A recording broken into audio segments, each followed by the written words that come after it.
Pappu sir के सामने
সরকারের সুযোগ্য সন্তান সরকার শাহরুনুর রহমান রনি সরকারকে তার মূল্যবান বক্তব্য রাখার জন্য বিনীতভাবে অনুরোধ জানাচ্ছি।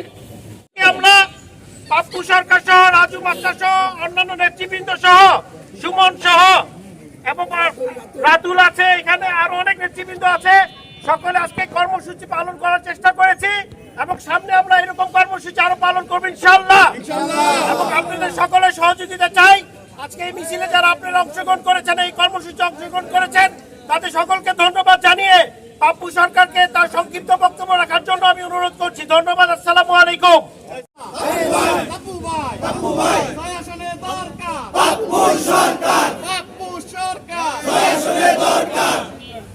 বিসমিল্লাহির রহমানির রহিম। 31 দফা রাষ্ট্র কাঠামো মেরামতের 31 দফা ঘরে ঘরে পৌঁছিয়ে দেওয়ার লিফলেট বিতরণ অনুষ্ঠানের আগত নেতাকর্মী ভাই বোনেরা, আসসালামু আলাইকুম। দেশ নায়ক তারেক রহমানের 31 দফা বাস্তবায়নের মধ্য দিয়ে আগামীর বাংলাদেশ কিরকম বাংলাদেশ আমরা চাই, নতুন প্রজন্ম কিরকম বাংলাদেশ চায়, সেই দিকে লক্ষ্য রেখে দেশ নায়ক তারেক রহমান 31 দফা প্রণয়ন করেছেন। এই 31 দফা বাস্তবায়নের মধ্য দিয়ে বাংলাদেশ একটি সুখী সমৃদ্ধ বাংলাদেশ হবে, বিশ্বের মধ্যে মাথা উচ্চ করে দাঁড়াবে বাংলাদেশ। সেই প্রত্যাশা নিয়ে আমরা ঘরে ঘরে 31 দফা পৌঁছে দেব। আগামী